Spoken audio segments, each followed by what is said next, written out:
Hello viewers, welcome to my channel online classes. आज हम इसका सेकंड पार्ट स्टार्ट कर रहे हैं और आपको पार्ट फर्स्ट देखना भी बहुत ज़रूरी है, क्योंकि जब तक आप पार्ट फर्स्ट नहीं देखेंगे आपको पार्ट सेकंड समझ ही नहीं आएगा। इसलिए आप पार्ट फर्स्ट देखिए और उसका लिंक आपको डिस्क्रिप्शन बॉक्स में दे दिया गया है। पार्ट फर्स्ट देखने के लिए आप वहाँ से लिंक से आप चैनल पर जाकर और उस वीडियो को देख सकते हैं। तो बिना टाइम वेस्ट किए हम वीडियो करते हैं स्टार्ट। पिछली वीडियो में हमने जो है असमान गति और एक समान गति तक कर लिया था और अब हमें यहाँ से स्टार्ट करना है। ठीक है, यहाँ से 8.4 गति का ग्राफीय प्रदर्शन। ठीक है, गति को हम ग्राफीय प्रदर्शन मतलब ग्राफ पे कैसे दर्शा सकते हैं। जैसे कि एक दिन के क्रिकेट मैच के किसी टीम द्वारा बनाए गए ओवर में, ठीक है, रनों की दर, उसको हम ऊर्ध्वाधर बार ग्राफ से दिखाते हैं। और ऊर्ध्वाधर जो होती है ये हमारी जो खड़ी रेखा होती है ऐसे, इसको हम ऊर्ध्वाधर रेखा कहते हैं। ठीक है, जो खड़ी रेखा होती है उसको हम ऊर्ध्वाधर रेखा कहते हैं और जो ऐसे लेटी हुई रेखा होती है उसको हम क्षैतिज रेखा कहते हैं। तो ये चीज़ आपको ध्यान रखनी है।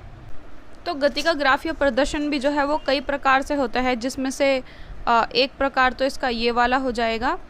ठीक है, ये दूरी समय ग्राफ, जिसमें हम दूरी और समय को एक ही ग्राफ पर दिखाएंगे। और दूसरा हमारा हो जाएगा वेग समय ग्राफ, जिसमें हम वेग और समय को दिखाएंगे। फिलहाल हम ये वाला करते हैं दूरी और समय ग्राफ। ठीक है, इन दोनों को हमें एक ही ग्राफ पे दिखाना है। तो मान लीजिए हम कुछ भी एक एग्जांपल ले लेते हैं, ये मैंने आपकी बुक से ही लिया है। तो यहाँ पे हम ये एक ऊर्ध्वाधर लाइन खींचेंगे और एक नीचे क्षैतिज, ठीक है, ग्राफ बनाने के लिए। और इसे हमें ग्राफ पे ही बनाना है। बाकी आप 9th क्लास में आपको पता है कि जो डब्बे डब्बे से ग्राफ में होते हैं उसके ऊपर हमें ये लाइन बनानी होती है। ये हमारा एक्स अक्ष और वो हमारा वाई अक्ष। ठीक है, ये जो खड़ी रेखा है ऊर्ध्वाधर ये एक्स अक्ष और जो लेटी हुई रेखा होती है ये वाई अक्ष। ठीक है, तो यहाँ पर एक्स अक्ष पर हम दिखाते हैं समय को। ठीक है, और समय जो है वो हमारा सेकंड में भी हो सकता है और मिनट में भी हो सकता है, जिसमें भी होगा वो हम उसमें दिखाएंगे। और यहाँ वाई अक्ष पे हमें दिखाना होता है दूरी को। समय हमेशा हमारा नीचे आएगा। ठीक है, दूरी हो या वेग हो वो हमारा इधर आएगा वाई अक्ष पे। अब दूरी भी हमारी किलोमीटर या मीटर किसी में भी हो सकती है, जिसमें दी होगी उसमें लिखना पड़ेगा।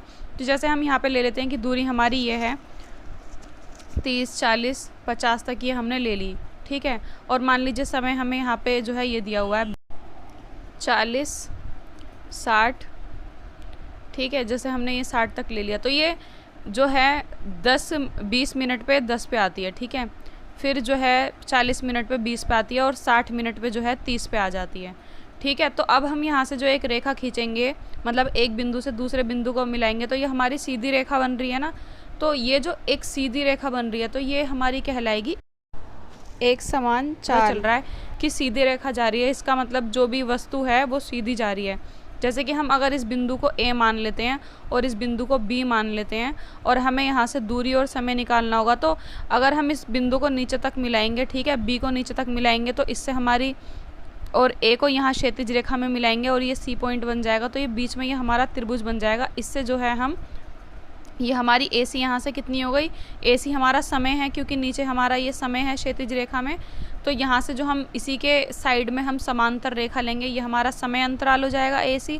और इसके समांतर जो हम रेखा लेंगे ऊर्ध्वाधर, वो हमारी दूरी हो जाएगी। तो इससे जो है हम दूरी निकाल सकते हैं। ठीक है, इससे ये इसके बराबर हमने ली है और ये AC जो है ये इसके बराबर हमने ली है। तो इससे हम चाल भी निकाल सकते हैं। चाल बराबर चाल का फॉर्मूला होता है, क्या होता है, चाल को हम V कहते हैं। तो ये जाएगा S2 minus S1 T2 minus T1। अब S और T यहाँ पर क्या है वो हम देख लेते हैं। S और T किसे मानेंगे, जहाँ से स्टार्ट किया है हमने। ठीक है, ये S2 minus S1 T2 minus T1 जहाँ से हमने स्टार्ट किया है ये होगा हमारा S2 और ये S1, क्योंकि हमने ये A पॉइंट से लिया है ना, इसलिए। ये सिर्फ एक एग्जाम्पल है। अगर आपको इसमें कोई कन्फ्यूज़न हो रही है तो मैं इसकी एक वीडियो और बनाऊंगी, जिसमें मैं आपको अभ्यास के जितने भी आपके एक्सरसाइज के सारे क्वेश्चन मैं उसमें करवाऊंगी। तो उसमें आपको और ज़्यादा ये क्लियर हो जाएगा। ठीक है, क्योंकि ये सिर्फ एक एग्जाम्पल है। बहुत से बच्चे इसमें कन्फ्यूज़ हो जाते हैं, एक बार में समझ में नहीं आता। अब हम देखेंगे असमान गति। ठीक है, असमान गति जो है ग्राफ पे कैसे दर्शाई जाती है, तो वही लेंगे यहाँ पर वाई अक्ष और यहाँ पर एक्स अक्ष। ठीक है। यहाँ पे हमारी दूरी रहेगी किलोमीटर, मीटर जिसमें भी होगी, और यहाँ पे हमारा समय रहेगा सेकंड या मिनट जैसे भी है, या फिर घंटे। तो यहाँ पे हम 5-5 का गैप ले लेते हैं, 5, 10, 15, 20, 25, ठीक है। और यहाँ पर हम ले लेते हैं 2-2 का गैप, 2, 4, 6, 8, 10। अब हम यहाँ पे देख लेते हैं, मान लीजिए कोई वस्तु 2 सेकंड में जो है वो 5 मिनट की दूरी तय करती है, ठीक है। तो यहाँ से ये मिलके यहाँ पॉइंट बनेगा। मान लीजिए 4 सेकंड में फिर जो है वो 15 मिनट की दूरी तय कर लेती है, और 8 सेकंड में फिर वो यहाँ से हम ले जाते हैं, मान लीजिए 20 मिनट की दूरी तय कर लेती है, ठीक है। और 10 सेकंड में वापस फिर 15वें मिनट पे आ जाती है, ठीक है। तो मतलब कभी कम दूरी तय कर रही है, कभी ज़्यादा दूरी तय कर रही है। तो हमें ग्राफ ही दिख रहा है कि समान नहीं है, टेढ़ा मेढ़ा हमारा जो है ग्राफ जा रहा है। तो ये हमारी ग्राफ पे ही साफ पता चल रही है, तो ये हो जाएगी हमारी असमान गति, ठीक है। आई होप आपको ये समझ में आ गया होगा। अब हम यहाँ से नेक्स्ट देखेंगे 8.4.2 वेग समय ग्राफ, ठीक है। तो वेग समय ग्राफ क्या होता है? एक सरल रेखा में चल रही वस्तु के वेग में समय के साथ परिवर्तन को वेग समय ग्राफ द्वारा दर्शाया जा सकता है, ठीक है। जैसे कि कोई वस्तु एक सरल रेखा में चल रही है, मतलब एक सीधी रेखा में, वो कभी कम ज़्यादा नहीं हो रही है, एक ही जो है समय अंतराल पर चल रही है, तो उसके लिए भी हमें ऐसा ही ग्राफ बनाना पड़ेगा। वही लेंगे वाई अक्ष, एक्स अक्ष, और ये 0, और यहाँ पे मान लीजिए हम 10-20 का गैप ले लेते हैं, 10-10 का, ठीक है, 40-50, और यहाँ पर हम ले लेते हैं नीचे हमेशा हमारा समय रहेगा, ठीक है। ये हमने लिया है वेग किलोमीटर प्रति घंटा में, ठीक है। और यहाँ पे हमने समय लिया है ये भी घंटे में, आवर्स में, ठीक है। और इसको हम ले रहे हैं यहाँ पर घंटे में, 1, 2, 3, 4, ठीक है। 1 घंटा, दूसरा घंटा, मान लीजिए 1 घंटे में जो है 40 किलोमीटर जाती है, दूसरे घंटे में भी 40 किलोमीटर जाती है, और तीसरे घंटे में भी 40 किलोमीटर जाती है, और चौथे घंटे में भी 40 किलोमीटर जाती है। तो हमारी जो ये लाइन है ये क्या बनेगी? सीधी बनेगी बिल्कुल, ठीक है। तो ये एक समान चाल हो गई। अगर हम इसको मिलाएंगे, जहाँ से स्टार्ट हुई थी और जहाँ पे एंड हुई थी, अगर हम उनको ऊर्ध्वाधर मिलाएंगे तो ये एक बॉक्स बन जाएगा। तो ये हमारा टाइम 1 हो जाएगा, ये टाइम 2, क्योंकि टाइम यहाँ से स्टार्ट हुआ था और यहाँ पे ख़त्म हो रहा है। और ए बी जो है ये हमारे वो बन जाएंगे S1 S2, ठीक है। तो इससे भी जो है इससे हम दूरी निकाल सकते हैं। दूरी कैसे निकाल सकते हैं? दूरी बराबर हो जाएगी हमारी AC गुना CD, ठीक है। AC यहाँ पर क्या है? A ये है, देखिए C हमारी ये है और D ये है, ठीक है। AC मतलब ये और CD ये, क्योंकि ये जो है हमारा वेग है और ये हमारा समय है, ठीक है। तो यहाँ पर हम ले लेंगे, ये 40 निकली है हमारी, और ये है हमारी T2 - T1, ठीक है। समय को लिखेंगे T2 - T1, जो कि हमें आवर्स में दिया हुआ है, घंटे में। तो यहाँ पे H लिखेंगे आवर्स का। अगर इसको मल्टीप्लाई करेंगे तो ये T2 - T1 हो जाएगा, और चतुर्भुज ABCD का क्षेत्रफल ये हो जाएगा, ठीक है। तो यहाँ पे भी हम इस तरीके से क्वेश्चन करके जो है दूरी निकाल सकते हैं। इतना काफ़ी है इसमें समझने के लिए, और बाकी आपका जितना भी है, अगर आपको ये चीज़ें क्लियर नहीं हो रही हैं, क्योंकि ज़्यादातर बच्चों को ये एक बार में समझ में नहीं आती हैं, तो मैं इसकी नेक्स्ट वीडियो भी बनाऊँगी, उसमें अभ्यास के सारे क्वेश्चन कराऊंगी, उसमें आपको समझ में आ जाएगा। जैसे हमने यहाँ पे टेबल ले ली, ये हमें समय दिया हुआ है सेकंड में, कार का वेग ये हमें मीटर में दिया हुआ है, और ये कार का वेग जो है इधर वाला ये हमें किलोमीटर में दिया हुआ है, ठीक है। तो ये हमने पूरी टेबल लिया और इसका भी हमें ग्राफ बनाना है, ठीक है।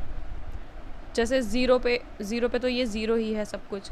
जब 5 सेकंड थी तो कार का वेग जो है 2.5 था और किलोमीटर में 9 था। ऐसे ही 10 सेकंड में 5.0 था और किलोमीटर में 18 था। ऐसे ये पूरा देख लेंगे, 15 सेकंड में कितना था, 20 सेकंड में कितना था, 25 सेकंड में कितना था, ठीक है। अब इसका ग्राफ हम बना लेते हैं। वैसे ही सेम ग्राफ बनाएंगे, वही वाई अक्ष, एक्स अक्ष, और यहाँ पर 0, ठीक है। ये एरो वगैरह लगाने नहीं भूलने, इन सब के भी मार्क्स मिलते हैं पेपर में। वाई अक्ष, एक्स अक्ष, 0 ये सब लिखना है, और मेरी तरह ऐसे पेन से नहीं बनाना है, पेंसिल से और अच्छे से बनाना है, ठीक है। जैसे यहाँ पे हमें समय ये दिया हुआ है, ये हमारा वेग है, ये 54 तक दिया हुआ है ना, तो यहाँ पे हम वेग लेंगे। तो 54 तक आने के लिए हम 10-10 का गैप यहाँ पर ले रहे हैं, ठीक है। 10, 20, 30, 40, 50, 60, और यहाँ पे हमारा हमेशा क्या रहता है? समय हमें सेकंड्स में दिया हुआ है और 30 तक दिया हुआ है, तो हम 5-5 का गैप ले लेते हैं, 5, 10, 15, 20, 25, 30, ठीक है। और ये सेकंड्स में, तो यहाँ पर सेकंड लिखेंगे, S लिखेंगे, ठीक है। अब यहाँ पे देखिए कि जब 5 सेकंड में थी तो वस्तु का वेग किलोमीटर में कहाँ पर था, 9 पर था। तो यहाँ पे देखिए 5 से 9 तक कहाँ तक जाएगा, 9 करीब यहाँ आएगा, तो यहाँ पे पॉइंट लगाएंगे। अब देखिए 10 सेकंड में कहाँ था, 18 पे, 18 कहाँ पे आएगा, ये किलोमीटर में है, यहाँ पे तो 10 तो ये रहा, और 20 के पास देखिए 18 कहाँ आ रहा है, यहाँ पे, तो यहाँ हम पॉइंट लगा देंगे। ठीक है, ऐसे ही ये देखेंगे 15 में कहाँ था, 27 देखेंगे, 27 करीब यहाँ आ जाएगा। क्योंकि देखिए यहाँ पे ग्राफ नहीं है तो अंदाजे से ही सारा काम करना पड़ रहा है। ये 20 पे जो है यहाँ आ जाएगा, 36 करीब यहाँ। ठीक है, तो अगर हम इसको बनाएंगे तो ये देखिए यहाँ पे अगर इसको बनाएंगे और ये एक रेखा खींचेंगे हम यहाँ से, ये आगे के भी कंप्लीट कर देते हैं कि 25 पे 45 था, 45 यहाँ आएगा। ठीक है, 20 से 45 यहाँ, और 30 पे 54 था तो 54 करीब यहाँ आएगा, 50 और 60 के बीच में, तो यहाँ पर हम ले लेते हैं। ठीक है, तो ये देखिए हमारे पॉइंट, अगर हम ये लाइन खींचेंगे तो एकदम सीधी लाइन खींचेगी। तो ये एक समान त्वरित गति से गतिमान किसी कार का वेग समय ग्राफ है। ठीक है, कि एक समान गति से जो है कार त्वरित हो रही है। ठीक है, और इससे भी हम कार की दूरी निकाल सकते हैं, यहाँ से सीधी सीधी रेखाएं खींचेंगे। ठीक है, और स्टार्टिंग पॉइंट से मिलाएंगे तो ये हमारा ये क्या बन जाएगा, एक त्रिभुज बन जाएगा, और त्रिभुज का क्षेत्रफल लगा के जो है हम यहाँ पे दूरी निकाल सकते हैं। चैप्टर में हमें कुछ फॉर्मूलों की भी ज़रूरत पड़ेगी। 8.5 ग्राफीय विधि से गति के समीकरण। तो यहाँ पे 3 समीकरण हैं जिनका आपको बहुत अच्छे से रट्टा मार लेना है, क्योंकि ये बहुत ज़्यादा काम आएंगे आपके जितने भी क्वेश्चंस होंगे उन सब में। तो पहला होता है v = u + a t, और दूसरा हमारा होता है s = ut + 1/2 at का स्क्वायर। ठीक है, और तीसरा होता है 2as = v² - u²। अब यहाँ पे हमें सबका नाम पता होना चाहिए कि u मीन्स क्या है, v मीन्स क्या है। ठीक है, तो u मतलब क्या होता है, u का मतलब होता है प्रारंभिक वेग। ठीक है, u मीन्स प्रारंभिक वेग।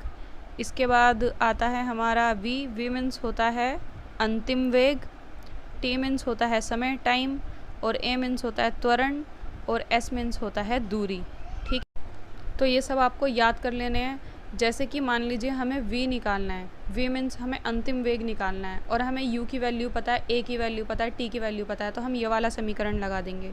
मान लीजिए हमें s मीन्स दूरी निकालना है, अगर हमें ut और at की वैल्यू अगर हमें पता है, ठीक है, अगर इसमें से कोई वैल्यू पता है, मतलब जो भी हमें वैल्यू पता है, तो जो समीकरण हमें ठीक लगेगा, जिसकी वैल्यू हमें पता है, वो हम जो है फॉर्मूले में उसमें क्वेश्चन में लगा देंगे। अब ये चीज़ें जब मैं आपको करके दिखाऊंगी उसमें क्वेश्चंस में, जो अभ्यास के क्वेश्चन है, तो आपको बिल्कुल क्लियर हो जाएंगी। अब हम पढ़ेंगे 8.6 एक समान वृत्तीय गति, कि एक समान वृत्तीय गति किसे कहते हैं। ठीक है, तो जब वस्तु के वेग में परिवर्तन होता है, वेग मैंने आपको बता दिया, जब वस्तु के वेग में परिवर्तन होता है तब हम कहते हैं कि वस्तु त्वरित हो रही है। और वेग में जो ये परिवर्तन है, वेग के परिमाण या गति की दिशा के दोनों के कारण हो सकता है। सिंपल लैंग्वेज में कहें तो अगर कोई वस्तु वृत्तीय पथ पर, मतलब गोल गोल, ठीक है, वृत्तीय पथ पर एक समान चलती है तो उसकी गति को हम एक समान वृत्तीय गति कहते हैं। जैसे कि मान लीजिए ये एक गोला है और यहाँ पे ये एक लड़का है, ठीक है, और ये जो है इस पे भागना है, ठीक है, कोई रेस हो रही है, इसको भागना है। अगर ये एक चक्कर यहाँ से मार के आता है तो वापस वहीं आ जाएगा उसी पॉइंट पे, दूसरा चक्कर भी मार के आता है तो भी उसी पॉइंट पे वापस निकल के जाएगा ना, उसी पॉइंट से निकल के जाएगा वापस। अगर ये यहाँ से 10 चक्कर भी मार लेता है, मान लीजिए बार बार चक्कर मारता रहता है, तो यहाँ पे आके इसका जो प्रतिस्थापन है वो हमेशा 0 हो जाएगा। क्योंकि प्रतिस्थापन क्या होता है, मान लीजिए ये 10 चक्कर मार रहा है, ठीक है, पहला चक्कर पूरा कर लिया और ये इसका एंड पॉइंट है, लास्ट में आके इसको वहाँ पे जाके रुकना है एंड पे। एक चक्कर मार लिया, ठीक है, दूसरा चक्कर मार लिया, फिर तीसरा चक्कर मार लिया, ऐसे करके 10 चक्कर मार लिए और फिर एंड में जाके जो है ये यहाँ पे रुकता है। तो हमारा जो प्रतिस्थापन है, यहाँ से यहाँ तक जितनी भी दूरी होगी, 1 किलोमीटर, 2 किलोमीटर या मीटर, जितनी भी दूरी होगी यहाँ से लेके एंड तक, सिर्फ वही हमारा प्रतिस्थापन होगा। जो इतने सारे चक्कर मारे हैं ना, वो हमारा प्रतिस्थापन नहीं होगा। और अगर जहाँ से इसने शुरू करा है वहीं पे आके ख़त्म कर देता है रेस को, ठीक है, भागने को वहीं आके ख़त्म कर देता है, तो प्रतिस्थापन 0 हो जाएगा। ये मैंने आपको पहली वीडियो में भी समझाया हुआ है कि प्रतिस्थापन 0 कैसे हो जाता है, ठीक है। तो आपका ये चैप्टर कंप्लीट तो हो गया है, लेकिन आपके क्वेश्चंस रह गए हैं। एक बार क्वेश्चंस भी समझा दूँगी तो आपको ये चैप्टर बिल्कुल क्लियर हो जाएगा। तो अगर आपको वीडियो अच्छा लगा हो तो वीडियो को लाइक करें, चैनल को सब्सक्राइब करें और वही हमेशा की तरह बेल आइकन प्रेस करें, जिससे मेरे वीडियोस के आने वाले नोटिफिकेशन आप तक पहुंच जाएं। मिलते हैं नेक्स्ट वीडियो में, और जल्दी ही नेक्स्ट वीडियो इसकी अपलोड होगी जिसमें आपके अभ्यास के सारे क्वेश्चन होंगे। और किस किस को अभ्यास के क्वेश्चन चाहिए मुझे कमेंट्स करके ज़रूर बताएं। मिलते हैं नेक्स्ट वीडियो में, बाय बाय।